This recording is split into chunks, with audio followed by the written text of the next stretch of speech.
Sir કઈ રીતની ઘટના હતી? આજરોજ સવારે 9:15ના અરસાની અંદર ઔરંગા નદી પર બની રહેલા નવા બ્રિજનું જે સ્લેબ મૂકવા માટેનું ગડરનું જે કામ ચાલતું હતું એ ગડર 15 દિવસ પહેલાં મૂકવામાં આવેલો હતો અને એનું લેવલિંગનું કામ કરતા હતા.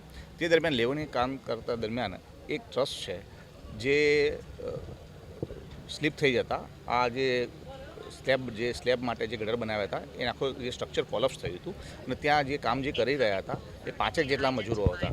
એ 5 મજૂરો હતા એ તમામને અત્યારે રેસ્ક્યુ કરી લેવામાં આવે છે તંત્ર દ્વારા અને તમામને અત્યારે કસ્તુરબા હોસ્પિટલમાં સારવાર હેઠળ છે. જે બાહ્ય ઇજાઓ જોતા હાલ કોઈ ગંભીર ઇજાઓ હોય એવું જણાઈ આવેલ નથી. તેમ છતાં વધારે ડિટેલ છે ડૉક્ટર સાહેબ તરફથી મળશે. હાલમાં જે ઘટનાની છે એ જાણવા યોગ્ય નથી અને આગળની તપાસ કરવામાં આવશે. શું કારણ હતું એ ટેકનિકલ પાસાઓની તપાસ કરી અને આગળની ઘટિત કાર્યવાહી કરવામાં આવશે. હાલના તબક્કે કોઈ જાનહાની નથી અને બીજી કોઈ ગંભીર ઇજા પણ જણાવેલ નથી. અત્યારે રેસ્ક્યુ ઝડપથી થાય અને એના માટે પોલીસ તંત્ર દ્વારા વહીવટીતંત્રની સંકલનમાં રહી અને જે તે બ્રિજનો જે ટ્રાફિક છે બાજુમાં જે ચાલુ બ્રિજ છે એનો ટ્રાફિક ડાયવર્ટ કરવામાં આવેલો છે જેથી કરીને બચાવ અને રાહતની કામગીરી છે એ ઝડપથી થઈ શકે અને સુચારૂ થાય અને કોઈપણ જગ્યાની અવ્યવસ્થા ન સર્જાય એ માટે તકેદારી રાખવામાં આવેલ છે. Thank you.